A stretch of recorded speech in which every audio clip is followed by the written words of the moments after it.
Sa po mga ka-59 and have a blessed day po sa ating lahat ngayong Sunday po. Naway po maging maayos po yung trabaho natin lahat, especially po yung mga on duty. Ingat po lagi sa trabaho natin, palagi po isaalala natin palagi yung ating safety first. Lagi tandaan po yan. Lalo po yung mga medyo yung area na hinahantilan nila, mga entrance, lahat po. So, ang topic po natin ngayon, yung part 2 po nung ating pong vlog before na Officers, unite your team, not to divide.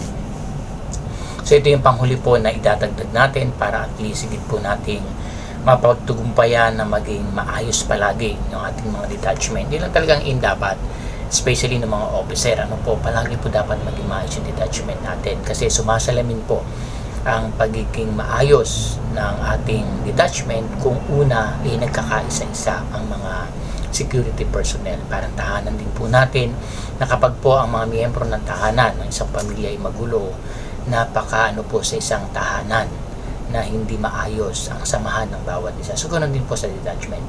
Make our detachment as a family. Hindi tayo magkakaiba-iba ng posisyon, ako yung ganito, ikaw ganyan ka lang, wala pong ganoon. Tanda natin sa family, may mga parents tayo na silang gumagabay. So tayo mga officer dapat ang isa rin pong gagabay sa mga subordinate po natin. So ano po yung pinaka-isa pa natin gagawin para maging matagumpay po na maging maayos yung detachment natin?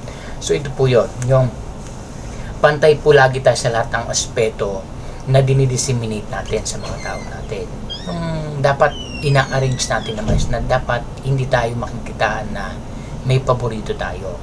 May favoritism, may bata-bata system. Dapat makikita nila na yung ginagawa natin is valid naman kasi hindi nila minsan naiintindihan. So dapat sa guard mounted pinapaliwanag natin ano kadalasan na kung minsan nagkakaroon ng problema mga officer. Una, yung pong mga post na binibigay natin, minsan pag hindi sa atin ang guard kung saan na ilalagay, lalo yung pinaka-crucial, miski hindi sanay ang guard, ilalagay natin para pagka napagalitan or nasisi ng management, madaling tanggalin ng officer. Minsan po ganyan po yung mga officer. Dapat po hindi. Na pag meron tayong tao na mahina or na hindi kinaiinisa, yung parang kasi may mga ganun po, yung mga officer na pagdating sa tao, hindi niya anong tawag doon yung term na yun, yung hindi siya hindi niya kayang i-handle, parang gano'n, yung aangasan siya, yung ganyan. Tandaan po natin bilang mga officer, dapat lahat ng attitude ng mga guard natin, kaya natin i-sustain. Dapat na-handle po natin. Kasi pag na-mismanage po natin yan, ang impact po niyan sa ating mga officer, ibig sabihin, hindi mo kayang i-handle. Diba? Kung talagang sobrang pasaway yung report, pero dapat huwag na tayong dumating sa gagawa ng report, gagawin ko lang talaga ito. Dapat na pagsasabihan natin, na ipapaliwanag natin, na i-reiterate natin sa kanila bakit natin ginagawa yan. Siyempre sa post, kung alam po natin na medyo slow learner po yung ating security, ilagay mo na siya doon sa mga area na hindi siya mako-compromise. Kasi dapat ang aim natin, mas safe yung mga tao natin. Kaya yung sinasabi, di ba, tayo mga officer, hinar tayo to serve, not to be served. Ibig sabihin, tayo ang magsiservisyo sa kanila. Kung ano yung ginagawa na dapat ang officer, ibigay natin sa kanila. So yun, mag-handle ng maayos sa kanila, turuan natin. Diba? So kung ang post niya hindi niya kaya, ilagay doon. Ilagay mo siya doon sa area na dapat, alam mo, diyan ka muna. Hindi yan, sir, kaya mo naman, kaya. Pag ako nagbibigay ng mga post nila, kaya mo na ba? Kasi ako alam ko kaya niya, kaya lang siya siyempre, iba yung hawak niya sarili niya, bisa nga yung confident niya, mahina. So hindi natin po pwedeng direct na maibigay natin sa kanya kasi nga hindi niya pa kaya. Kailangan mismong siya andun na yung eager na, sige kaya ko na sir, okay, ilagay natin. Pero pag hindi pa, sige wag muna. Pero pagka lang mo kaya mo na, i-push natin siya. Kumbaga i-groom natin na kaya mo yan, naalalayan ka namin sakaling may problema. Kasi kung ilalagay mo pag nagka-problema nasanksyonan mo din, mawawala din yung gwardiya ng tiwala sa ating mga officer. Except sa iba, nagkamali ako sa Saranjan naman hindi naman ako pinababayaan yan alam ko nakaalala, yun yung meron siyang alala, may gabay ba, diba? Yun ang maramdaman dapat nila para at least nakikita nila na kahit nagkakamali sila na hindi naman intention, may backup, diba? Yun ang kailangan natin. So next, yung ating mga rest day, siyempre minsan Yung iba, ang dami ng rest day. Yung isa, hindi malang tatanungin. Siyempre iba, hindi nagsasalita. Lalo kung talagang kailangan ng hanap buhay, mas gusto magpahinga, ayaw mo bigyan ng rest day. Yung isa, palagi na nagre-rest day, pinapayagan. Kung naman kasi si sir, pinapagkape, binibigyan ng Diyos, mga ganyan. Wag po dapat ganun. Kasi pag nakitaan tayo ng ganun, mawawalan tuloy ng amor proprio yung mga security na para enhance sila. Ang isipin lang, ganito lang na may officer natin, ayaw mo na, lipat din naman ako, pag naalis ako dito, okay lang. Kasi ang officer namin, wala namang silbi. Alam mo yung ganong mga term nila, hindi naman natin naririnig yan. Nagmo-monitor yan sila. Napaka-observant po nila. Kaya kailangan mai-handle po natin ng tama yan. Okay, next po yung ating straight duty. Siyempre, minsan yung iba niya gusto rin makadagdag ng duty. Kung may mga straight, gusto niya, tanongin natin. Ako kasi sa mga schedule ko, mino-monitor ko yan kasi meron akong monitoring ng mga security personnel everyday na duty nila. So alam ko kung sino nag-straight duty, sino yung wala pa. Iniikot ko yan. Unless may mga reason sila kung bakit ayaw mo na nila. Kasi magalaking bagay na rin yung meron silang isang straight duty. At least dagdag income nila. Lalo yung may mga member na pa. Hindi yung iba na pinapaisid lang, yung puro lang nila nakakainuman na sa labas ng mga officer. Dapat po hindi yan. Dapat lahat. Bibigyan natin sila isa-isa para at least hindi rin naman nahihirapan yun. Iba naman, kung tanggi ng tanggi, papayagan lang. Dapat hindi. Kahit hindi sabi mo, kahit hindi nyo kailangan excuse me, ng straight duty at call of duty yan, kailangan po yan na anuhan natin, i-sustain natin. Hindi po pwedeng ayok mag-straight, hindi. Kasi po, call of duty yan. Lalo kung kulang talaga sa manpower. Ano po. So next po natin is yung mga break. Yan. Mga lunch break, coffee break. Kailangan yan. So bigyan naman natin sila ng maayos na isang kakain na nga. So, kasi sa iba, napaka unhumanitarian eh. Kakain yung guard, 15 minutes, ano yan, lulunukin lang. Tapos tuyo na nga ang ulam, 15 minutes mo pang pakainin. Tapos, di ba, parang, ano yan eh, hindi makatao. Sana naman sa mga ibang detachment o sa mga ibang followers natin, ng mga officer dyan, bigyan nyo naman ng maayos na yung mga security na nakakain. Tao po yan. Hindi po iyang manok o sa mga hayop nga natin, di ba? Lalo yung mga pet lover, di ba? Kung pakainin natin yung mga pet natin, talaga naman, di ba? Ay, pa kaya tao yan. Naghahanap buhay yan. So, napakaano kasi yung 15 minutes sa kakain, iinom ka, magkakasakit yung guard. Tapos 12 oras pa nakatayo, yun lang.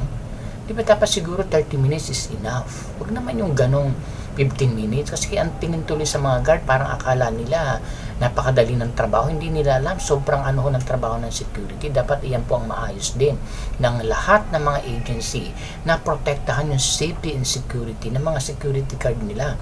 Nagbibigay yan, nagre-render ng security measure yan sa mga client po natin. And yet, yung mga guard natin minsan, andyan napakainit, hindi malang masustain, kung ano yung kailangan, yung needs nila, ay hayop nga po ni kalabaw nga pag nabilad sa araw yan, namamatay, tao pa kaya. Diba dapat bigyan natin ng maayos na pagkalinga, ng pagkandili ang ating mga security personnel. Simulan natin mga officer, kaya natin gawa ng routine yan. Kasi ano yan eh, kung pagka-break ka, kumain kayo, magpahinga kayo, itaas nyo yung paa nyo dyan, kung meron kailangan itaas or what. Kasi, kaya nga break, gawin mo yung gusto mo, kasi pag nasa duty ka, pressure na nga eh. Tapos pag break, sisilipin pa. Huwag naman yung sobra. Pagkasabing 30 lang, lumagpas ka ng 5 minutes, di ba? Pero inabot ka ng 1 hour, mali naman po yun. Ano po, huwag natin din sa abusuhin ng mga security personnel. So yun po, pag ayusin natin, hindi yung pagka mga bata system natin, sila okay lang nakabre, tapos iba hindi, namomonitor po yan, kaya kailangan lahat po maging balance po tayo. Wala tayong kinikilingan, dapat lahat ini-equal divide natin sa kanila. Kasi pag naramdaman nila yan, tatagal yung mga guard sa atin. Alam nila pag pinapagsabihan natin sila na mali sila, maramdaman po nila yon. Hindi nyo may reason, pinapakinggan yung reason nila, mali po. Pero pag ang reason nila mali, kailangan sabihin din natin na maayos. Siyempre, minsan ng mga officer, huwag naman natin magdamdam yung mga security person na pagsabihan kayo ng mataas na ng officer ninyo. Akala ninyo, kasi officer hindi po, mabigat din ang kanilang mga decision making na ginagawa. Marami pong kinakaharap din yan.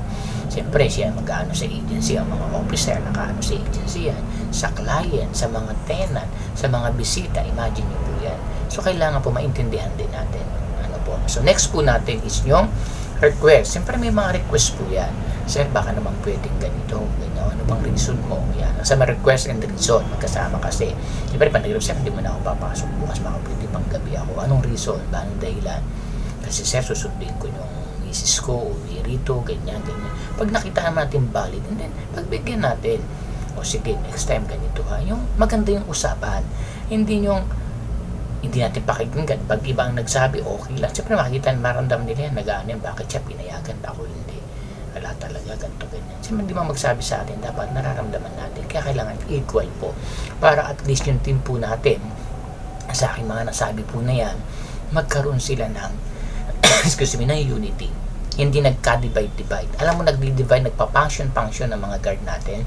Kasi dahil din sa officer yan, hindi natin kaya silang i-mold as one.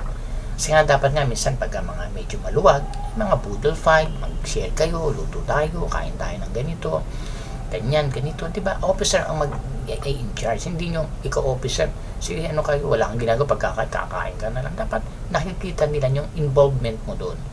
Mag-share ka, di dapat nga si officer ang mas malaki, may allowance eh. Diba? Hindi, libre. Ano ba naman? Eh ako po minsan hindi naman sa pag-ano, mas gusto ko yung ako nag-share sa kanila eh. No, sige, ito, nakita ko, sir, baka pwede pa sama naman sa ng pagkain, ng kanin, wala naman rice ko, sige ako. Alam mo, hindi yung kawalan sa ating mga officer na akala may utusan tayo, hindi po yun eh.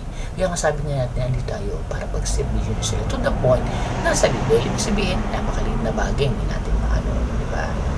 Ganun lang po dapat. Kasi yung mga officer na iba, minsan first time na nag-officer, akala mo naman, di ba yung boss style na no, make a leader, not a boss. Dapat laging ganon. Obviously, nasabi ko nga, ang pamantayan natin si Lord, Lord nga, Diyos na nga, yung mababa sa lupa para tayo maabot. O bakit yung mga tao natin, hindi natin kaya mabutin yan, di ba? So, yun dapat, para at least laging ma-maintain po natin yung magandang rapport sa ating detachment or yung tinatawag na good camaraderie. So, maraming pong salamat. I hope po nakatulong po yung vlog ko na to sa mga aspiring officer at yung mga officer po ngayon, naway po bigyan natin ng pagpapahalaga at pagkandili at malasakit yung mga taong handle po natin. Wala po dapat tayong pinapaboran or yung tinatawag na favoritism, bata system, alisin po natin yan. Kasi po in return, pag magulang detachment natin, sa atin po din po magre-reflect po ang lahat kung ano man ang mga mali na nangyayari sa detachment at kung okay naman na yan, siyempre ikaw pa din officer ang makikitaan nila na maganda ka mag-handle at mag-manage ng tao natin. And God bless po sa ating lahat.